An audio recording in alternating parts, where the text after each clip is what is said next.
প্রধান উপদেষ্টা অধ্যাপক মোহাম্মদ ইউনূস বলেছেন, বাংলাদেশ রাজনৈতিক ইতিহাসে এক নতুন পরিবর্তনের জন্য প্রস্তুত। সরকারের প্রত্যক্ষ মদদে ১ বছর আগে ঘটে যাওয়া হত্যাযজ্ঞ এবং ছাত্র জনতার গণঅভ্যুত্থানের পর বর্তমানে দেশ যথেষ্ট স্থিতিশীল এবং নির্বাচনের জন্য তৈরি। তিনি বলেন, ২০২৬ সালের ফেব্রুয়ারির প্রথমার্ধে নির্বাচনের মাধ্যমে অন্তর্বর্তীকালীন সরকার একটি নির্বাচিত সরকারের হাতে ক্ষমতা হস্তান্তর করবে।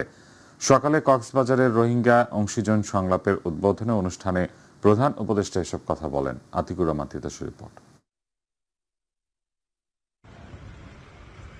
কক্সবাজারের উখিয়ার ইনানীতে হোটেল বেওয়াচে রোববার takeaway to the high level conference on the Rohingya situation শীর্ষক ৩ দিনের সম্মেলন শুরু হয়। পররাষ্ট্র মন্ত্রণালয় ও রোহিঙ্গা ইস্যু বিষয়ক হাই রিপ্রেজেন্টেটিভ দপ্তর যৌথভাবে এ সম্মেলনের আয়োজন করে।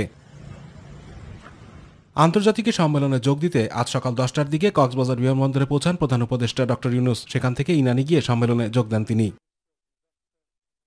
পরে প্রধান অতিথির বক্তব্যে মিয়ানমারের জান্তা ও আরাকান বাহিনীর নির্যাতনের হাত থেকে রোহিঙ্গাদের বাঁচাতে আন্তর্জাতিক উদ্যোগ নেওয়ার আহ্বান জানান প্রধান উপদেষ্টা। We don't afford anymore to stand silent at the protected situation of the Rohingyas.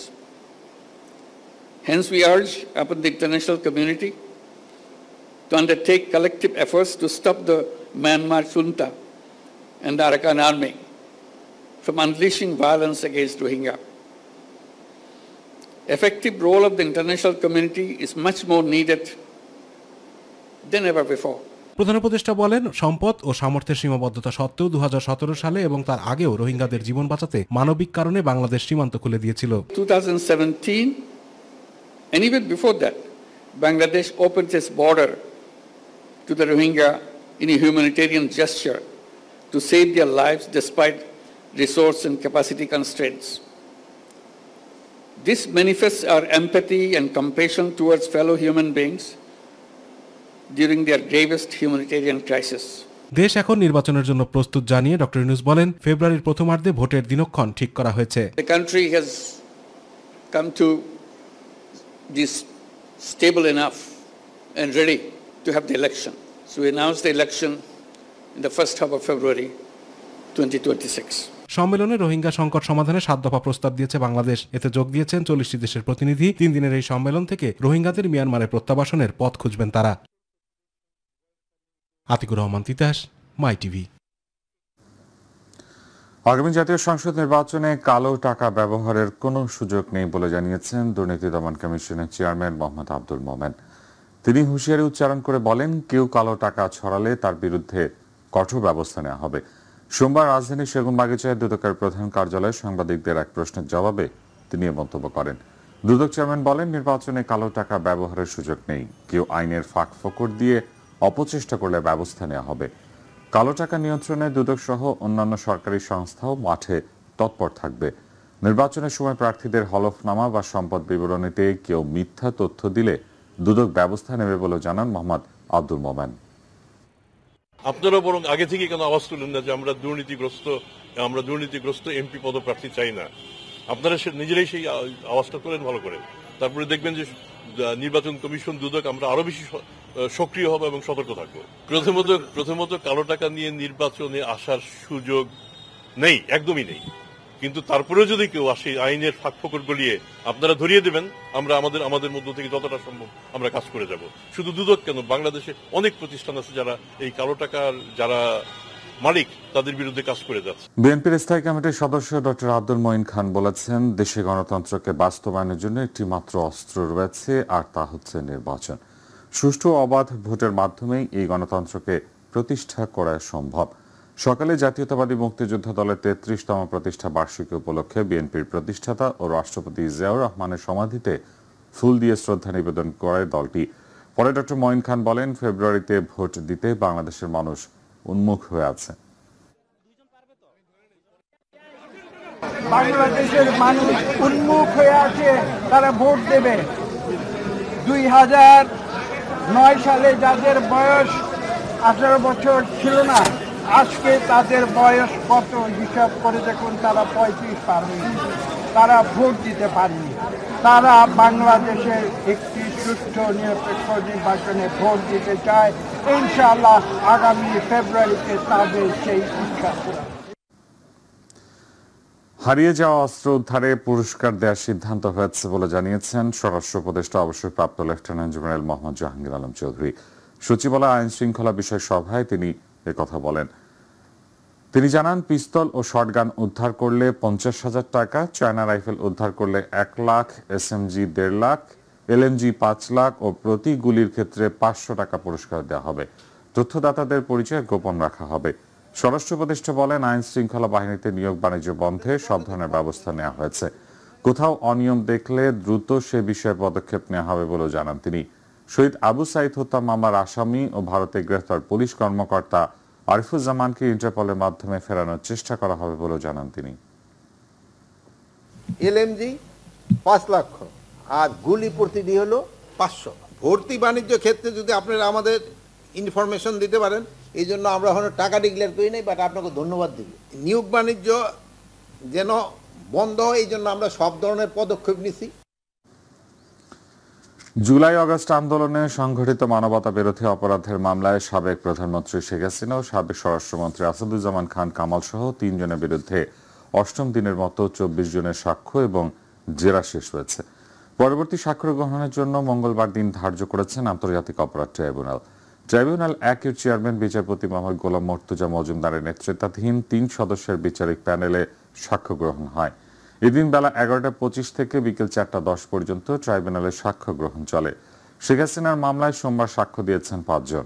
জবানবন্দিতে তারা সাবেক প্রধানমন্ত্রী শেখ হাসিনা, সাবেক স্বরাষ্ট্রমন্ত্রী আসাদুজ্জামান খান কামাল, সাবেক আইজিপি চৌধুরী আব্দুল্লাহ আল মামুন সহ এসব হত্যাকাণ্ডে জড়িতদের দৃষ্টান্তমূলক বিচার ও ফাঁসি চেয়েছেন।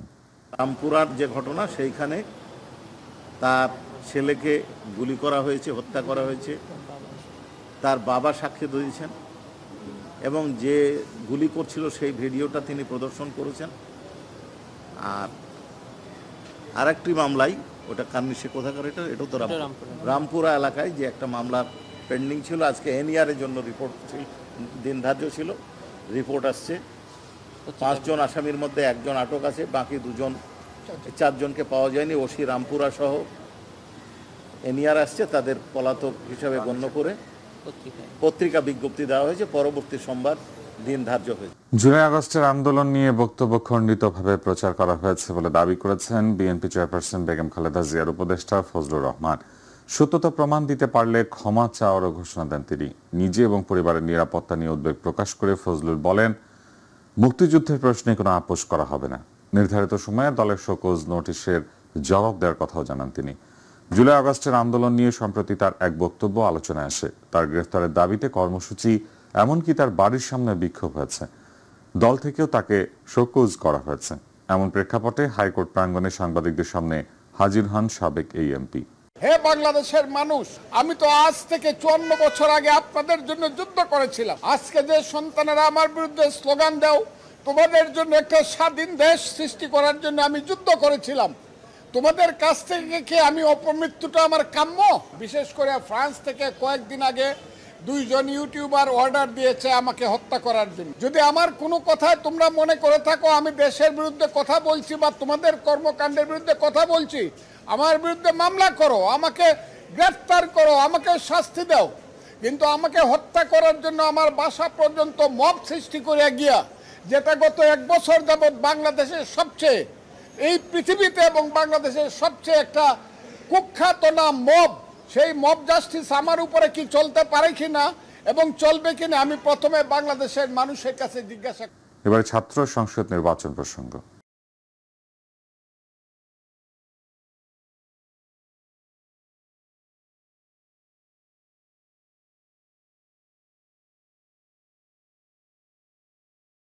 ঢাকা বিশ্ববিদ্যালয়ের কেন্দ্রীয় ছাত্র সংসদ ডাকসু নির্বাচনে 21 জন প্রার্থী মনোনয়ন প্রত্যাহার করে নিয়েছেন। সোমবার প্রধান নির্বাচন কমিশনার অধ্যাপক ডক্টর মোহাম্মদ জসিমউদ্দিন এই তথ্য জানিয়েছেন। সাংবাদিকদের সাথে আলাপকালে তিনি বলেন, বড় ধরনের কোনো আচরণবিধি লঙ্ঘনের ঘটনা এখন পর্যন্ত ঘটেনি। এমনটি যেন ভবিষ্যতেও না ঘটে তা নিশ্চিত করতে চিফ রিটার্নিং অফিসার ও তার টিম কাজ করছে।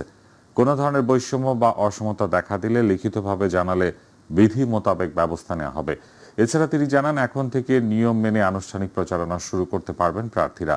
তিনি আরো বলেন, ভোট প্রদানের জটিলতা এড়াতে হলে হল কার্ড, বিশ্ববিদ্যালয়ের ID কার্ড, লাইব্রেরি কার্ড অথবা প্লে ইন স্লিপ দেখিয়ে ভোট দেওয়া যাবে। প্রায় 21 জনের তথ্য আমরা পেয়েছি যারা নমিনেশন পেপার নিয়েছিল ডাকসুতে ইলেকশন করার জন্য, তারা স্বেচ্ছায় প্রত্যাহার করে যাচ্ছে। আমাদের অনেক ধরনের কার্ড আছে, আপনারা জানেন।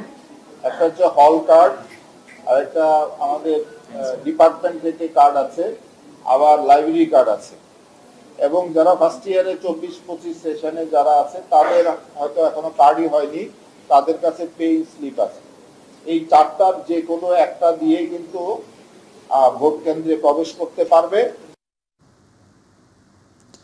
বিভিন্ন প্রার্থীরা তাদের রুমে সাধারণ শিক্ষার্থীদের নিয়ে খাবার দাবারের আয়োজন করেছেন, তা নির্বাচনের আচরণ বিধির এবং লেভেল প্লেয়িং এর সাথে যায় না বলে মন্তব্য করেছেন ঢাকা বিশ্ববিদ্যালয় কেন্দ্রীয় ছাত্র সংসদ ডাকসু নির্বাচনে জাতীয়তাবাদী ছাত্র দলের প্যানেলে ভিপি প্রার্থী আবিদুল ইসলাম খান। বিকেলে ঢাকা বিশ্ববিদ্যালয়ের মধুর ক্যান্টিনের সামনে এক সংবাদ সম্মেলনে তিনি কথা বলেন। এই বিষয়টি বিশ্ববিদ্যালয় প্রশাসন তদন্ত করবেন এমনটাই প্রত্যাশা করছেন আবিদুল ইসলাম খান। কোন প্রক্রিয়ার মধ্য দিয়ে হলে নির্বাচনী প্রচারণা চালানো হবে তা প্রশাসনকে প্রকাশ করতে বলেন তিনি। এই যে হল ভিত্তিক যে প্রচারণা হবে, সেই প্রচারণাগুলো কোন ধাপে কোন পদ্ধতিতে হবে সেই বিষয়ে তারা একটা ফর্মুলা আমাদের সামনে উপস্থাপন করবে। পরাজিত শক্তির এই রাষ্ট্রের ক্ষতি করার জন্য বারবার চেষ্টা করে যাচ্ছে। তাহলে কোনো বিচার বিশ্লেষণ ছাড়া এই ধরনের মানুষগুলিকে যখন আপনারা নির্বাচনে অংশগ্রহণ করার সুযোগ দিচ্ছেন।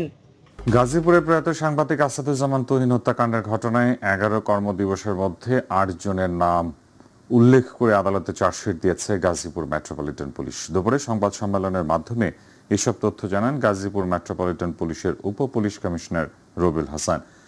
এ সময় উপ পুলিশ কমিশনার বলেন, গ্রেফতারকৃত 8 জনের বিরুদ্ধে চার্জশিট দিয়ে আদালতে জমা দেওয়া হয়েছে। তিনি বলেন, সাংবাদিক তুহিনের ব্যবহৃত মোবাইল দুটো বন্ধ থাকা এখনো উদ্ধার করা সম্ভব হয়নি। গাজীপুর মহানগরীর ব্যস্ততম চান্দনা চৌরাস্তা এলাকায় গত 7 আগস্ট রাতে একটি মার্কেটের ভেতরে সাংবাদিক তুহিনকে হত্যা করা হয়। সারা দেশে 1500 কিলোমিটার সড়ক মহাসড়ক খারাপ অবস্থায় আছে। ডিসেম্বরের মধ্যে এসব সড়ক সংস্কার করা হবে বলে জানিয়েছেন সড়ক পরিবহন সেতু উপদেষ্টা মোহাম্মদ ফাউজুল কবির খান। তিনি জানান, বর্তমানে সড়কের নির্মাণ ব্যয় 30% বেশি কমাতে গঠন করা হয়েছে রিভিউ কমিটি। দুপুরে সচিবালয় মহাসড়কের সার্বিক পরিস্থিতি ও অবস্থান নিয়ে বৈঠক শেষে সড়ক পরিবহন ও সেতু উপদেষ্টা এই সিদ্ধান্ত জানান। ফাউজুল কবির খান বলেন, রাস্তার কারণে জনসাধারণকে অনেক দুর্ভোগ পোহাতে হচ্ছে। বর্ষা শেষ হলে রাস্তা সংস্কার শুরু হবে। সংস্কার কাজ সেপ্টেম্বর থেকে ডিসেম্বরের মধ্যে শেষ হবে। উপদেষ্টা জানান, শৃঙ্খলা ফেরাতে পুরনো ফিটনেসবিহীন যানবাহন ডাম্পিং করা হচ্ছে। এর ফলে সড়কে যানবাহন কমে গেলে প্রয়োজনে মালিকদের সহজ শর্তে ঋণ দেওয়া হবে। বিকল্প কর্মসংস্থানের ব্যবস্থা করে অটোরিকশা বন্ধের ব্যবস্থা করা উচিত বলে মন্তব্য করেন তিনি।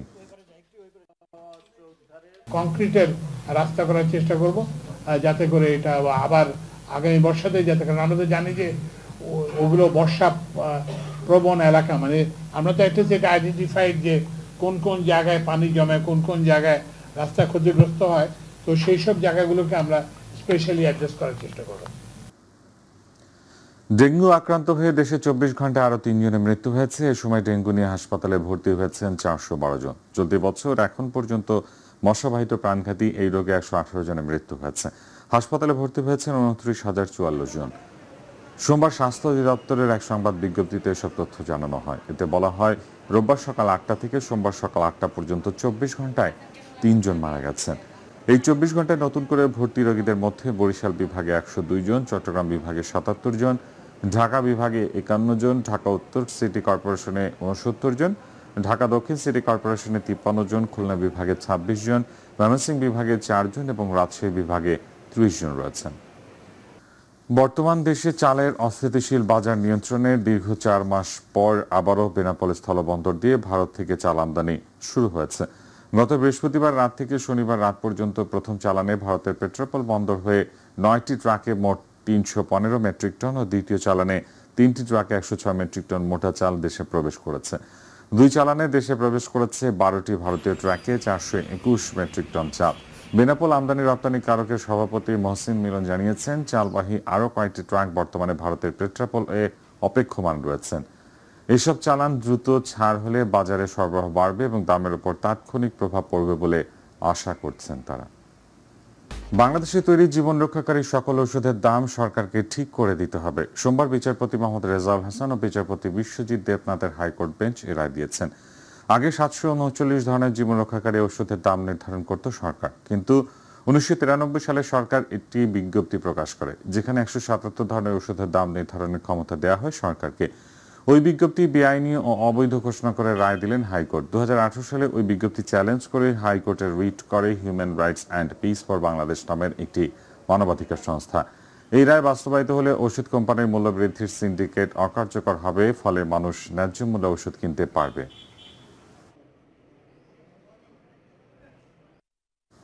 এবার আমাদের কৃষি।